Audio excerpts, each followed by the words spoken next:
Sunday night Packers-Bears. Khalil Mack sounds like he's going to play. You can't imagine that after missing camp and coming to a new team last week that he's going to get a full complement of snaps. So he'll be situational. I don't know, 20, 25 snaps. That sound about right? Yeah, and obviously, I think so. I think if you're a Bears fan, you want to play a little more than that, but I think the logistically speaking, that's probably about right. All right. For the Bears, Mitchell Trubisky's in a big spot. They hired a new coach who's an offensive-minded coach.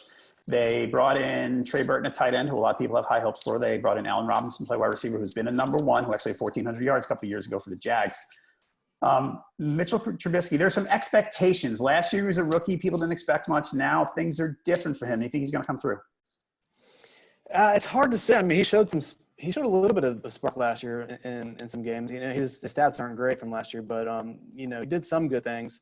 It's hard to it's hard to know. It's hard. I think bringing Khalil Mack in certainly takes some of the maybe a little of the tension off of him a little bit, because now you got the best defensive player in the NFL coming to your team, and then kind of a big blockbuster trade. I think that probably helps just from maybe a mindset. Maybe it doesn't feel like everything's going to rest on him immediately because you have this other huge name on the other side of the ball. But this is a game that's going to be tough because it's an inter-division rival. Green Bay always seems to beat them up. First game of the season, it would be great for the Bears to come out and kind of upset the Packers in their first game of the season, the first game of Trubisky's second season. But I don't see it happening. I think it's going to be a difficult swim at first for him. Yeah, it's weird because I'm looking at this. It's 7.5 point spread. I look and I go, all right, I think the Bears are better on offense. I think their front seven is actually pretty good and will be even better when Mack is worked in full time. And I still think the Packers are going to win and cover. So, I mean, it's hard you look at the last decade of trends, and it's hard to go against that. It's hard.